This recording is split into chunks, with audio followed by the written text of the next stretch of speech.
This is Brianna Cespedes, also known as DJ Cubanita, welcoming you to the Los Angeles Hispanic Republican Club show with your host, David Hernandez. Whether it's pupusas or tostadas, menudo or pozole, you have found one of the most recognized and respected voices representing the conservative Hispanic community in Los Angeles. So if you're an American of Hispanic descent and believe in family, faith, and opportunity, you just may be a Republican after all. Listen in and you decide, are you one of us? Remember, brown is the new red, Republican red. So here he is, the man from Land of Lincoln, Lincoln Heights, David Hernandez. And here we are Saturday night at our news kickoff hour, 9 p.m. And the voice you just heard was none other than Brianna Cespedes. DJ Cubanita, also known as.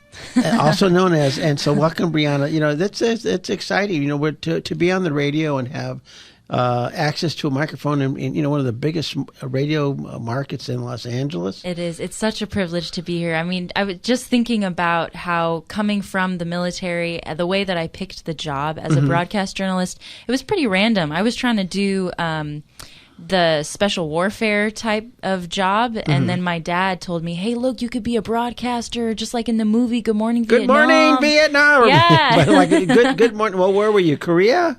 Well, yeah, that's where I was stationed when I ended up doing the radio. So it was Good Morning Korea, or it was, yeah, it was, or Seoul, or where? It was Good Morning Korea. It was Camp Humphreys, and we would do. Actually, it was the whole province at one point. Even some in North Korea, they could catch it if they wanted to.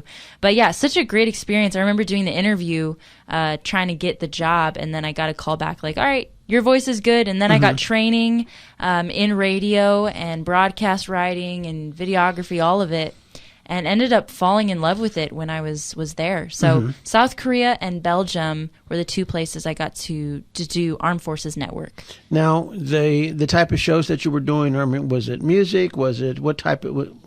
Well, that's what it was, music? Yeah, so our goal was really what we're trained to do overseas. It's only an overseas slot because we're essentially trying to give the soldiers, the airmen, a feeling of they're back at home. So we provide a lot of American music. We provide just the top 40, and we're trying to bring it like... We're trying to make them feel like, hey, you're back in the United States, even though you're over in this strange land.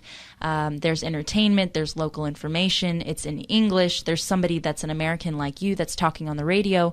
Because obviously when you're in Korea, it's a big culture shock. You're over there, and you know, you don't have access to a lot of normality. So within the radio station, you want to hear your own language, you want to hear your own music, and that's kind of was one of our biggest jobs. Another one was just communication. So whatever the commander wanted us to distribute to the local base, that's what we would do. Yeah, a lot of communications. Was there any restrictions on the type of music you could play? Definitely. Yeah. We could not play religious music. We could not play... Yeah, for sure. We could not play a lot of music. It all had to be pre-approved by the channels. You know how... I mean, a lot of red tape. If, you know, referring back to that movie with Robin Williams, I mean, it was like, you know, he showed up and he... you know, started playing Martha and the Vandellas and all of these different things, and people were like, what happened? We wanted, you know, Perry Como or Percy Faith or... I know. And actually it's funny because I pushed a lot when I was there at my old unit. I was pushing for, hey, can we put a little bit of, you know, some more modern music, because they focused on the top 40, which was great, but we would play the same songs over and over. And some people wanted like country hour, or some people wanted more reggaeton or something like that. So I tried to influence the decisions, but there was a lot of channels of approval you had to go through. Well, but when you look at the average age of the people that were serving, I mean, including yourself, I mean, you were in there for, what, 5 years? Okay, and you're 25, 25 right now. So you were in your 20s. Yeah. And I didn't like most of the music that I played. So, and also I don't like pop. So that's unique about me. But what were some of those songs that they would make you play? So, I mean, we had a lot Jerry and the Pacemakers, or... Well, we had a few of the older ones, and usually our master sergeants liked those, so they kind of influenced the playlist a little there. But mostly we would play, like, you know, the Ariana Grande. We would play like the Ed Sheeran. We would play whatever was on the top 40 list. That is generally what we had approval for. No rap or... We did have some rap, actually. Yeah, and especially whenever I would have my show, I would try to go through the older accounts in the playlist and find some of the more groovy type or just something with a little bit more diversity in the music. But yeah, that's just was my thing. And we were able, I mean, it was a great time because within our field, the military is not a very creative place necessarily, but because we were communicators and supposed to be entertainers, we did have a little bit more leeway when it came to our creativity, which obviously I enjoyed because that's like the only job in the military that you could have that kind of freedom. So. No, that's great. Yeah, and we'll come back to that later. But we want to bring on our first guest, and this is Russell Stewart. And Russell is running for city council in the city of Beverly Hills, 90210. Welcome, Russell. How you doing? Thank you so much for having me. You're on the air with myself and Brianna. I don't know if you were able to hear Brianna, but she was a radio host on Armed Forces Radio out of Korea. Oh, amazing! Hi, Russell. Hi. Now, the city council election in Beverly Hills is the same as the rest of the races at March 5th? Yes, we do not have a primary. We are all hands on deck for March 5th, and we are fighting over 2 open seats. Both incumbents have decided not to run. We did have a change in policy in the last election that termed you out after 3 terms, although I believe certain people don't believe it's retroactive. But yes, so we have 2 open seats and 10 candidates, but fortunately for me, only 1 Republican, myself. Well, Russell, I think during all of the Black Lives Matter and all of the things that were going on, I think people were really kind of shocked to see the amount of property damage that was happening in Beverly Hills and along Rodeo Drive. I think they were really kind of shocked to see all of that, the vandalism that was taking place. I mean, absolutely. I was standing there myself on the day at the north end of the world famous Rodeo Drive when Antifa and Black Lives Matter members came down our street and set fire to the store Alexander McQueen, set fire to black and whites, from our PD, spray painted, F the police, eat the rich, burn them down. I mean, it was absolute like mayhem. I mean, it literally looked like Mad Max. And unfortunately, all the public is talking about is it's just, Groundhog's Day, that they're just worried about the clock turning back to 3 years ago, where you're going to have Donald Trump is obviously clearly going to be the nominee on the Republican ticket. It looks like it's just going to be a, Trump versus Biden repeat. And we're going to have Antifa and Black Lives Matter coming right back. I mean, on 10 days prior to election, we had everything boarded up in the city of Beverly Hills because Antifa and Black Lives Matter had threatened to burn our entire city down if Donald Trump won. Well, the entire country wants Donald Trump back in office to get everything back in order in this country. So everyone is terrified that we're going to see a civil unrest repeat as we did 3 years ago. Well, Russell, I mean, the size of the city, I mean, it's not a very big city. And the amount of law enforcement that you have, for that city is probably in to its size. So when you have all of these outside agitators and these different groups that come in, that's pretty overwhelming for your first responders, isn't it? Oh, it's incredibly overwhelming, and that's why we have mutual aid agreements, I believe, across 5 or 6 different jurisdictions. Even we just had an incident about 5 or 6 weeks ago here in Beverly Hills on a Saturday when I walked out of my house and I was stopped by one of our private security contractors that told me to get back inside because we had a gunman out front of Saks Fifth Avenue. And I walked up to the corner because I only live about a block and a half south of that store. and I saw Santa Monica PD, Culver City PD, Wow. West Hollywood Sheriff's, LAPD, UCLA School PD, and then I finally saw one of our cops. So yeah, we're a small city, and yeah, we do have per capita a large number of cops, but unfortunately, we are the target. I mean, many other politicians have said in the past, it's a regional problem and, this crime that's up everywhere. But like I've said on the campaign trail, it takes the same amount of effort to steal a Timex as it does to steal a Rolex. Mm-hmm. One's worth $10 and one can be worth $100,000.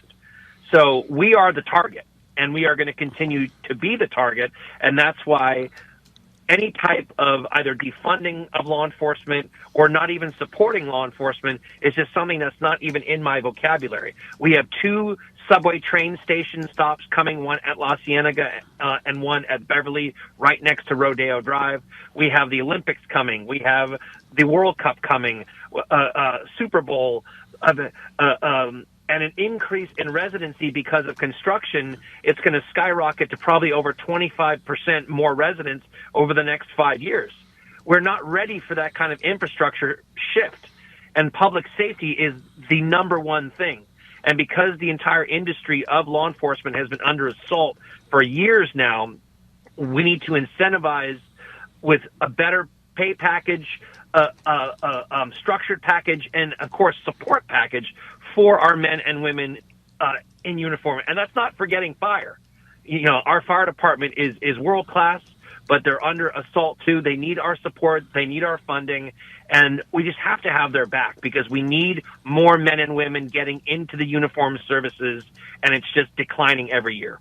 Well, Russell, along those lines, with the vaccine mandates that just swept across, I know that Beverly Hills did the same thing. We had one of the firefighters from Beverly Hills that was terminated for not being vaccinated on our show, probably a year and a half ago. And how do you feel, they handled that? I know him very well, actually. We spoke when he was being terminated. I've spoken to him ever since. I'm actually ashamed of our city for that. The fact that he has not been immediately reinstated with back pay is just, it's just so shameful. Mm-hmm. When you do not protect and support and back the people that run into fires, that run toward gunfire for my family, then you just need to be ashamed of yourself. These mask mandates, these COVID mandates, all of these things that are now, I'm not saying that COVID wasn't real. I mean, yes, people died from it. But the level of just insanity that those mask mandates and injection mandates were, to lose people who have dedicated their lives to public safety and to risk their life for our community and my family, and to just kick them off, kick them back on, back onto the street and say, you're no longer, a fireman after a career. I mean, after we've also spent hundreds of thousands of dollars of training these people mm-hmm. and building them up into world-class first responders, and we kick them out onto the street, and we don't even invite them back once we realize that Dr. Fauci was full of crap. It's just shameful, and it's disgusting. And when I get on council, I want to offer him his job back. Oh, that's awesome. Because honestly, I mean, this is Brianna speaking, and it just that sympathy to hear someone that is going to be in a leadership position talk that way means so much. Because I had that experience. I was kicked out of the Air Force for not getting the vaccine, so it happened across all lines. And what was interesting too with the quarantines, there was a study done on the effects of the quarantines and whether it actually impacted lessening the amount of the virus, the spread, and there was found no impact whatsoever. So we have only negated, we have ruined people's lives, we have ruined businesses, small businesses have completely been destroyed by this. So I guess my question for you, Russell, is how do you as a Republican, with all of this hostility going on, how is it for you to step into that as a Republican? Is it safe? Do you feel, how is that for you? Well, that's a great question. We had a debate that was put on by the Southwest Homeowners Association here in Beverly Hills, at City Hall the other night. And while we were given our 2 minutes just to explain who we were, many of our other candidates are endorsed by the Democratic Party. And I felt very, very compelled to mention in my speech that I'm the only registered Republican on the stage. And I got like hisses from the crowd, like not positive ones. And then I chuckled and said, well, I guess you're not my voter. Definitely it's a bold move. And in fact, I had a gentleman who is a Beverly Hills commissioner, or former one, sorry, texted me and said, wow, this is pretty ballsy of you. And I texted him back and said, what, just being myself and being honest and telling the truth? That's not ballsy. It's called being un-American. Absolutely. So, now, Russell, we've also been joined by Jennifer Kennedy, who has really been fighting these vaccine mandates for years now. Welcome, Jennifer. Thank you. Russell, you are just singing my song. I'm sitting here listening to you and just applauding you for the sense, everything you're saying that we all echo here, that the insanity of firing our first responders, our healthcare providers, firing anyone, frankly. Our teachers, everyone, firing anyone for refusing what's essentially an experimental product. Yeah, it's absolutely been insane. And like Brianna said, that the whole every COVID lockdown, every COVID protocol, frankly, everyone on the Beverly Hills City Council who voted for any type of COVID protocol or any type of mandate, they should all lose their seats for that reason alone. So God bless you for running. And you know what? The crazy thing about Democrats, the crazy thing about the liberals who may have hissed in the audience, they don't realize that you probably represent the values that they really want in their city. They just don't know how to articulate it, right? Who wants higher crime? No one. Who wants smash and grabs? No one. Who wants a worse economy? Nobody, right? You're doing the right thing, and I commend you for that, for being out there and putting yourself out there. And I think they need a Russell on the city council. So God bless you. Yep. And Jennifer, thank you so much for that. Now, Russell, what is your website? How can people send you some money? Because believe me, the ballots are already arriving, and so you have, people are going to be voting on Monday, and the voting centers are going to be opening up. But people started getting their ballots today, and so how can we help you get more of your message out to more of the voters? I really appreciate that. Well, it's russellstewart.com, which is RussellStuart.com.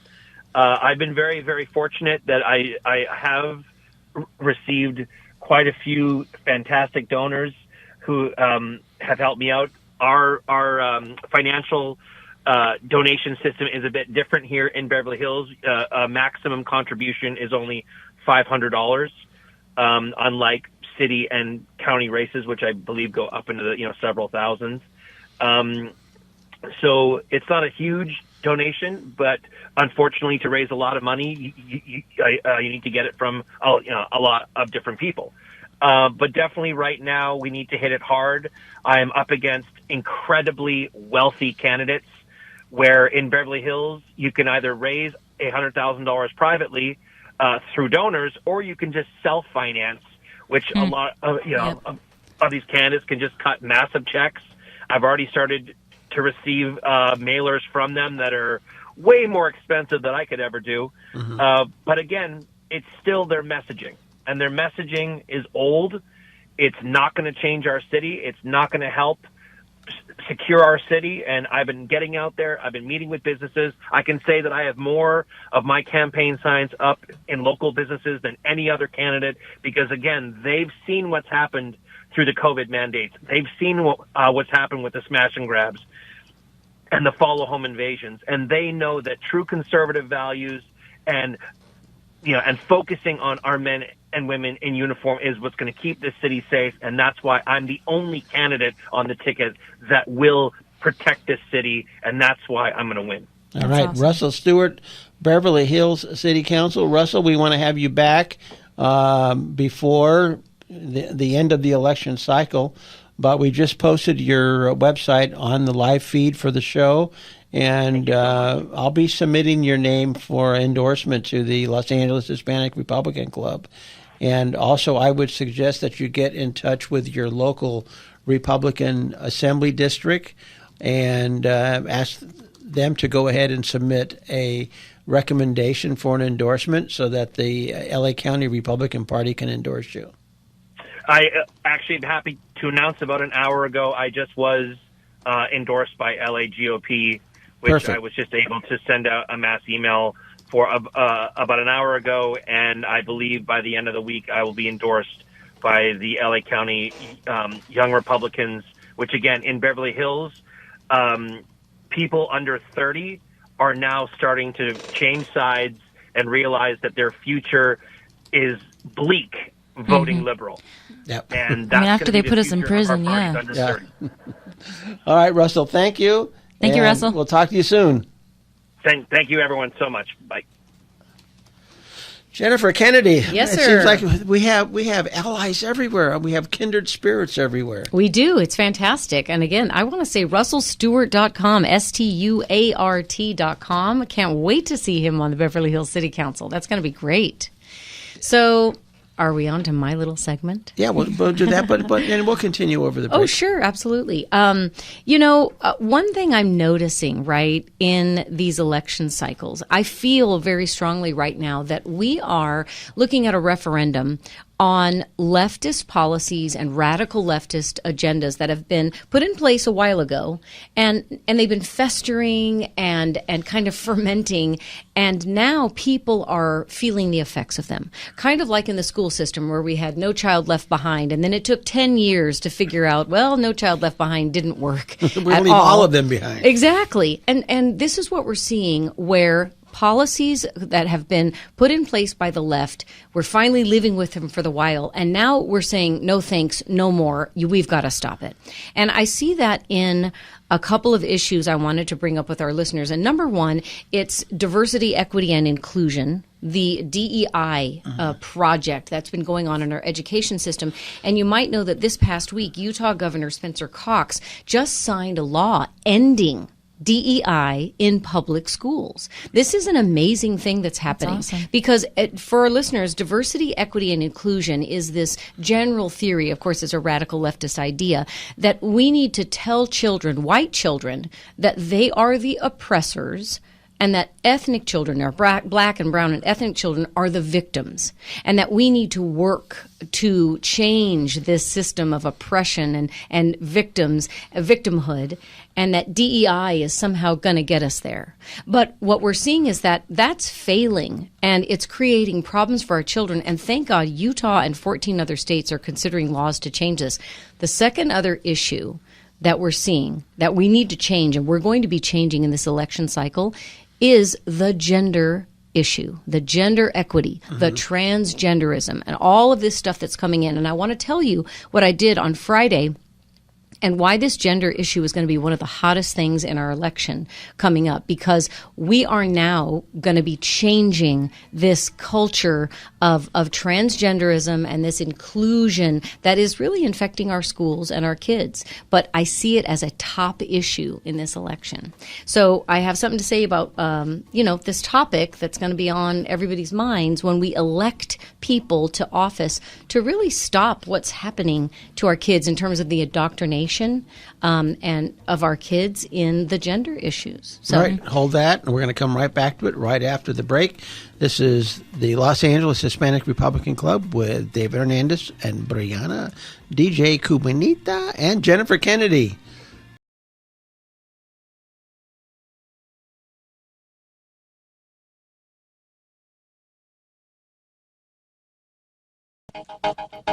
And we're back. David Hernandez, Brianna Cespedes, and Jennifer Kennedy. So, Jennifer, we were at the edge of our seat waiting for the rest of your report. I know it's coming. Yes, absolutely. Here's the thing. We usually talk about our legislative issues, and the biggest thing right now, I think, in that we face in this election is changing what has been festering in our state and our nation for really the last 10 years. And I want to bring it around to the gender issue, because for our kids and our families and for our future, this issue of transgenderism, this push to indoctrinate our children, is really, I think, going to have a huge impact on our kids, of course, and our families going forward if we don't nip it in the bud. Mm-hmm. We have, and I want to say, as conservatives and Republicans, we've been kind of behind the 8 ball. A little bit asleep, because policies that were put in place 10 years ago that may have been argued to be compassionate or inclusive or just something for a tiny section of society, they have taken over and they are causing huge problems right now. And the one biggest problem is this notion of allowing the males into sports and the males in bathrooms. Well, along those lines, in the what is it, the 200-meter race, the number one record in the history of the 200 meters, the woman that set that record this past week was a biological man. Was a man. And you know what? Here's the thing. Right now, I want every listener to vow with me to never say biological again, because a man is a man and a woman is a woman. And I don't want to pander any longer to this notion that there's something like a biological male and then some other kind of male. There is male and female. There is a binary, and that is fact. And that is sanity. And what's insanity is this notion of transgenderism, which adults have been implanting into our children, which is the worst kind of body shaming ever, which is telling children you're born in the wrong body if you are, say, uncomfortable in your growing, developing body. Who wasn't? Exactly. Like right. Normal people. That and was you have to have the pressure to choose. Exactly. Who you What are an now. awful thing to tell a child everyone has trouble with puberty, et cetera. It's a horrible time. It's a difficult time. But don't tell a child that must mean something is wrong with them and that they are obviously the opposite sex, and frankly that they need to change their body to be the opposite sex in order to be happy. All of that has been affecting our children in terrible ways, and it's near criminal at this point. It's near child abuse. What we are seeing, though, is 10 years ago in the state of California, our legislature enacted, this was not the will of the people, this was a partisan move, Democrat only, leftist only. They enacted the law, AB 1266, which codified the notion that a child could enter bathrooms and be on the sports teams according to that child's gender identity, not according to their birth sex. And back then, we may not have seen anything happen from that, except maybe the few children, the one child on the random campus in a district, exactly, be accommodated in some way. But this has exploded. This notion of gender identity and children's supposed gender identity has exploded into what we're now seeing, of course, is males competing in female sports, and they are not only pushing females off the podium, they're pushing them to the ground. They're injuring them. They are injuring them. They are not only, they're shattering their competitive dreams while they are shattering their facial bones. Our girls are being injured by male athletes, male bodies on the sports fields and in the bathrooms, and this has to end. And on Friday, I was down in Long Beach at a meeting of the California Interscholastic Federation, and this was their gigantic 100-plus member meeting. They are the governing board for high school sports in the state of California. And I and a group of activists were down there to call attention to the fact that the CIF has what's called a gender inclusivity toolkit, which was drafted and created by gender activists, basically. And it tells the CIF how they must accommodate male athletes in female sports, and how coaches and players and families have to accommodate male bodies in female sports, male bodies in female locker rooms. And we were there to say, you people need to stop this. You people need to stop this insanity that there isn't a difference between boys and girls, that there isn't a difference between males and females, etc. Thank you for being there. Oh, yeah. And and what the area where this is really being pushed is in our schools. Oh, yeah. And so we're going to... And we need to change it. How are we going to change that? We're going to change it. We're going to bring on a candidate for LAUSD school board, all the way from beautiful San Pedro, California, and that is Lydia Gutierrez. Welcome, Lydia. Well, thank you, David. It's such a joy and privilege to be on. You're talking about a very hot topic that's in public schools right now. Mm-hmm. Absolutely. And I would assume that you're probably not okay with it. I'm definitely not okay with it. What happens is, I'm a public school teacher for over 30 years, and so when you're introducing all these philosophies and ideas, and children will experiment, and they will endanger each other. I've witnessed some of those situations where they were introduced to ideas, and they experiment on each other. So it's very dangerous, especially for our little ones. Yes, and it's certainly dangerous to encourage that behavior when you have adults that are offering this as a possibility to children. Number one, asking kids for pronouns, asking kids for different names, and then not telling the parents. I mean, Lydia, we have a real epidemic in the schools of this parent secrecy. And we need to see that change within all our district schools to stop keeping secrets from parents about children identifying as transgender on campus. Well, when I'm elected into office, I would definitely file a lawsuit. If anything's denied a parent, giving them the information that they need, what a teacher may have introduced, or any idea like that, it's not acceptable. I will fight with every parent with them in that agreement. But also we have to look at the mental mind of the child. Introducing these very adult issues to children actually is psychologically damaging them. And they will make poor decisions, and they will hurt themselves because they can't handle the stress of it. That's right. And Lydia, you're exactly correct. And I think that's a really, really great point to remind voters and listeners that this is a safety issue for children. This is not an identity issue or a finding about themselves issue. This is really a safety issue for their mental health and physical health. Well, the concern is that right now we have a school board that supports all of this radical changing of children. They have a philosophy that doesn't care about the child, but an agenda. And this is what's really sad.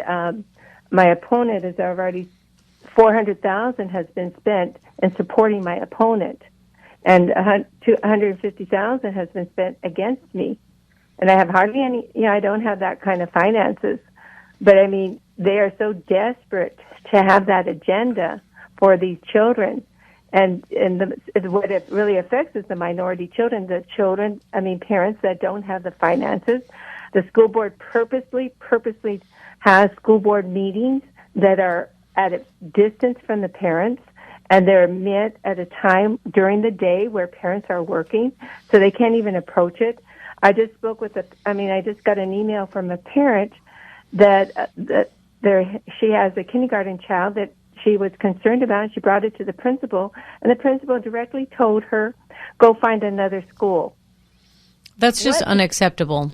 Oh, my goodness. I've never heard that before. Mm-hmm. That principal should be automatically, reassigned back into the class or out of the out of that school immediately. Yeah, well, you're exactly right. They're really not. They're not parent focused and they're not child focused, and they have that curriculum that they brazenly advertise as LAUSD Queer All Year, where that agenda is piped into every district, every school, every classroom, and every child's head. And this is definitely, it has to stop. So tell us again about your website and where people can support you and donate to you. My name is Lydia Gutierrez. My website is Lydia, LYDIA, 4, education@gmail.com is my email address. And my website is Lydia, LYDIA, 4, education.com. Fantastic. And my donation website is right on with it. Well, and Brianna, I don't know if you realize what the school board did was you had individuals go and speak to the school board and say that because they saw police officers on campus with guns, that it's preventing them from learning because they were so fearful of law enforcement. Well, it would prevent me from learning if I knew that there was danger everywhere around and homeless people were coming into school or whatever. I mean, that's going to be a people, problem. Gangs, and all that. The drug. Now, Lydia, may I go ahead and make a comment about that? I mean, I was going to ask you, what is your position on that? Well, the thing is, I want to give you some factual information that when the school board decided that was in 2021, that year, $25 million was taken out of the police force. LAUSD had its own personal police force. 133 positions were lost. And that from that year, 108 assaults occurred. 16 children required hospitalization. Wow. 44 weapons were recovered, including 5 handguns and 32 knives. Lydia, on campuses? Weapons on campuses? Oh, my word. Campuses. And the thing is that my opponent is out there advertising how the schools are safer. Far from it. Far from it. I mean, when I was going to school, this was in the 70s, we had the Crips, the Bloods, and we had MS-13. Let me tell you, I appreciated my security guard on campus. Yes. It was like a no-brainer. And the thing is, our schools, when I went to school, we didn't have any real serious incidents because there was somebody there to protect and we felt safe. Right. And the thing is, you do need qualified people in those positions, and they were actual police officers.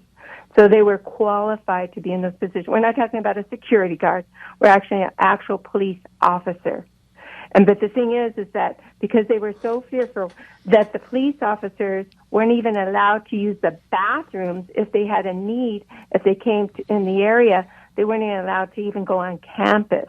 This is how the stupidity of the school board is. Yes, absolutely.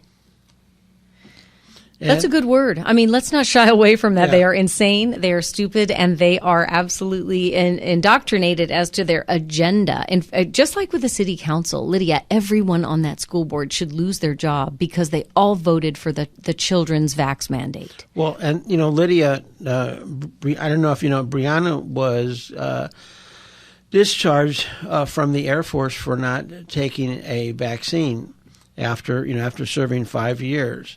And I think LAUSD, just by because of what the appellate court. They just knocked it down. LAUSD took down their employee mandate back in September. Mm-hmm. Right.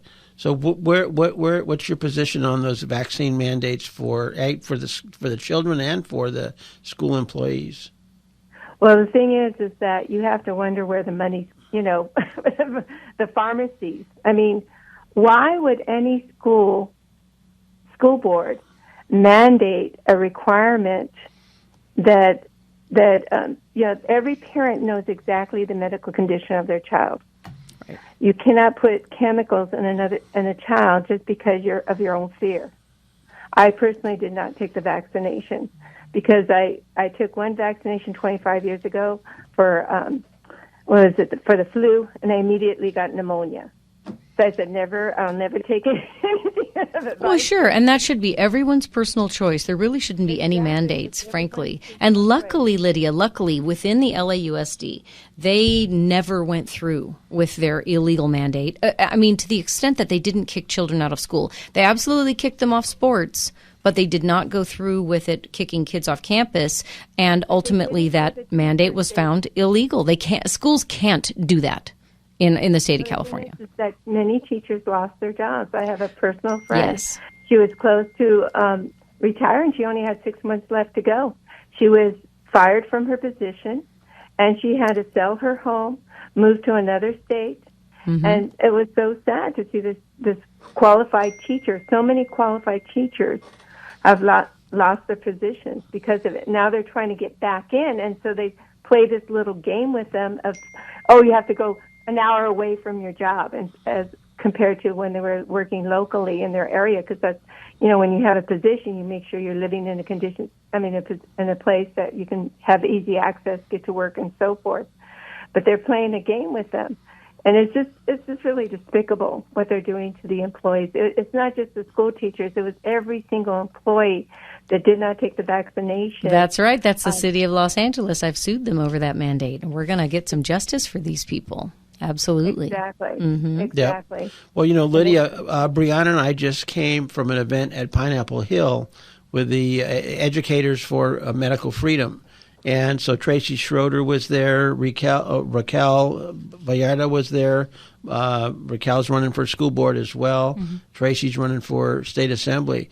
And so, we want to thank you for standing up, for the kids, for the parents, for the teachers, and as well as the rank and file union members who were impacted, the cafeteria workers, the custodians, all of that. So that's why we believe that we need you on that school board seat to represent the position of reason and sanity and real equity. Yeah, true equity. Lydia, what is the region number, the seat number? It is in District 7, and let me just tell you the cities it runs. It's from San Pedro, then goes to Harbor City, Lomita. We have Wilmington, Carson, Gardena. It goes all along the 110 freeway, and it goes up to Watts and South Central. I go all the way up to 47th Street. I'm on the east side of Watts. So it's a pretty large area. All right, and that's LydiaForEducation.com? Yes, it is. All right, thank you. All right, thank you, Lydia. We'll have you on again before the end of the election cycle. Ballots are already arriving, so voters out there, you just heard our choice for LAUSD School Board. District 7, that's District right. District 7. Thank you, Lydia. Thank you so much for your time. Everyone have a beautiful evening. Bye-bye. Bye. Brianna, it's everywhere. I know. I didn't realize about the 10-year, that these policies were put in 10 years. I wanted to ask her how she had seen the schools change in those past 10 years, because I didn't realize that it actually was that long ago. Oh, yeah, and so many even farther back, because the Democrats, the liberals, the leftists, they're all about the incremental legislation, right? They'll do something small, and then they add and they add and they add until and every single year they always get to reach back and go, well, it's all, kids already get to consent to XYZ. Why not just expand that to this? Blah blah. They're nothing if not patient. They will put in the tiniest little foot in the door, and then they'll build on it. And that's why we have to stop them about almost everything.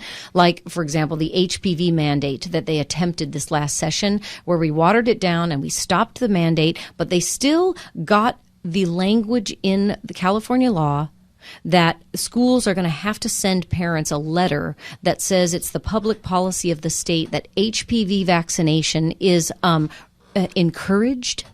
They wanted to say that it was recommended, and we got that language taken down because we knew this was going to mislead people, and our ESL speakers, they were going to think it was required. Well, they're going to now say, oh, it's encouraged, and then maybe next session or in the future, they're going to go, well, public policy, it's already encouraged. Mm-hmm. Why don't we go ahead and make it required now? That is exactly what they do. I never want to see another legislator put forth a vaccination mandate ever again. They should know they're not allowed to do that.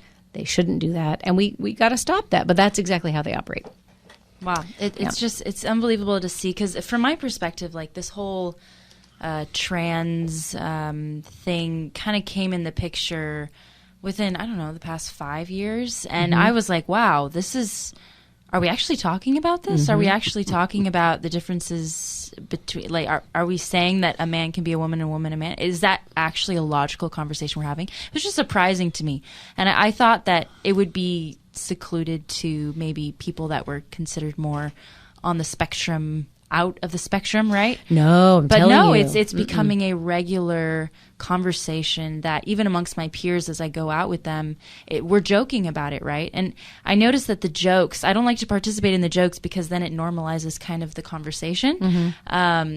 And I'm seeing how my peers are just getting used to this idea. And our moral sense is overall, I mean, our convictions are changing because we're being told over and over and over that this is what is moral. And I just can't believe it. Well, really. and that makes a very good point, because brings it back to where I was on Friday at this big meeting. This is 100+ people of adults in the room at this California Interscholastic Federation.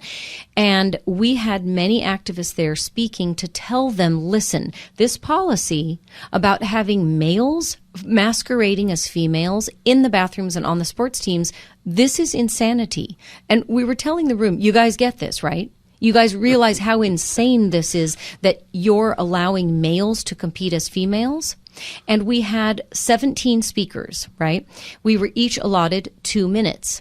The number of minutes that is by law required is 30 minutes for public comment. So when we hit 30 minutes, so 15 speakers times 2, the chair of the meeting said, well, we're done, everyone. That's our public comment. And we said, excuse me, could you extend it for 4 more minutes to allow the last 2 public comment speakers to speak?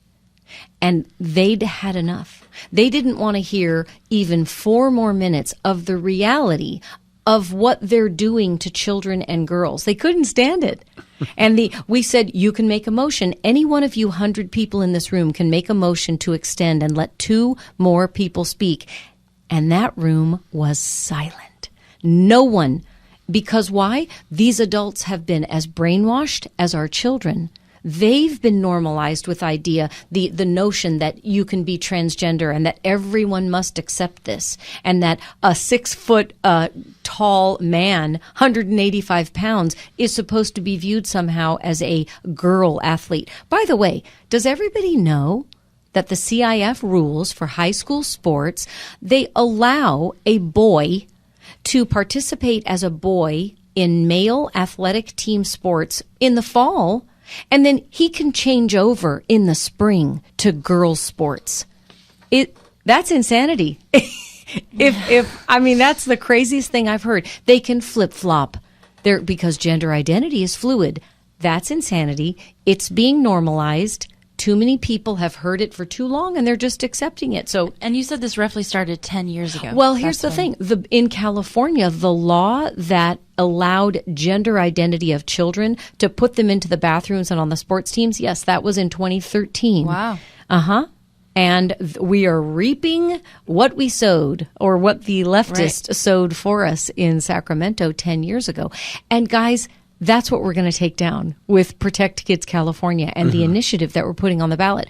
Everybody, protectkidscalifornia.com, go to the website, print the petition, sign it yourself, and join what I'm calling the Power of 20 Challenge. You go out and get 20 signatures yourself and turn them in, and then I deputize 20 more people, 20 friends, to go out and get 20 signatures. This thing is taking off like wildfire, and we are having donations from across the nation. Wow. Because if we stop it in California, we're going to stop it across the nation, because then kids can't run into California it's doing 3 things. Remember, stopping the school secrets, stopping the boys in bathrooms and teams, and stopping gender interventions, drugs and surgeries on kids. So if we stop it here, we're going to stop it across the nation. Yep. Absolutely. That's the power of California. Yep. That's right. Now, Brianna, your efforts for veterans that were removed from the service for not being vaccinated, how is that going? Yeah, actually, I have really big news, a big update that just happened last week. The discharge review board, when you get a general discharge, right, we were given less than honorable.